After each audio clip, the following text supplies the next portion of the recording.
This is a story of Rayna Gagne. Warning, viewer discretion is advised. Rayna was born on June 20, 2006. Rayna's parents are Jennifer Taylor and Ronald J. Gagne Jr., who would unfortunately unalive himself with a torn bedsheet while in jail in 2006, just months after her birth. One day in early Feb, Rayna's stepfather would end up spanking her so forcefully that she propelled into the stairs of her bunk bed and suffered a brain injury and choked on her vomit while unconscious. Robert Boger had lived with Jennifer for about 2 years in a townhouse on Queen Street West in Robert Bogner had lived with Jennifer for about 2 years in a townhome in Cambridge. Jennifer had 2 daughters from a previous relationship and the couple had a son together. Jennifer worked on afternoon shifts at a local plant, and Ronald, who was still on probation for damaging a home during a domestic dispute, looked after 3 children while she was away. At some point, he had punched a wall.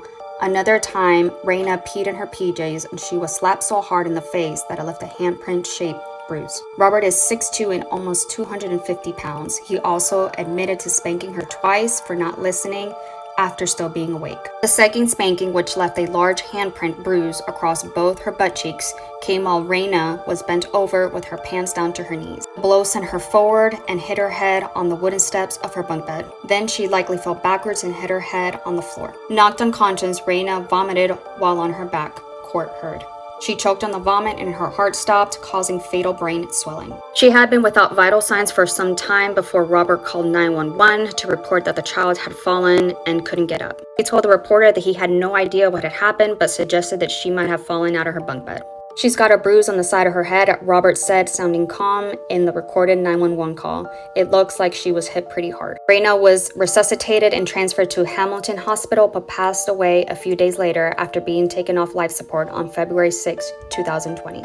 Jennifer said that she blames herself for leaving the children with Robert and had to move out of the home to get away from the memories. There, she turned to drinking and lost her job. Jennifer said that she's still in counseling but stopped drinking and returned to work and hopes to regain custody of her other children. I suffered so much from grief and guilt, she said. 4 organs from Rayna were taken to a transplant. That was Rayna's gift. She was able to save 4 other children. Robert of Cambridge has pleaded guilty to manslaughter. He was sentenced to 9 years in prison and less 2 months for already time served. And that is the unfortunate story of Rayna. May she rest in peace. Guys, if you like true crime or the way I tell them, go ahead and hit the plus button. Also, if you have any suggestions, stories for me to do, go ahead and drop them in the inbox or in the comments. And I'll catch you guys on my next one. Take care. Love you guys.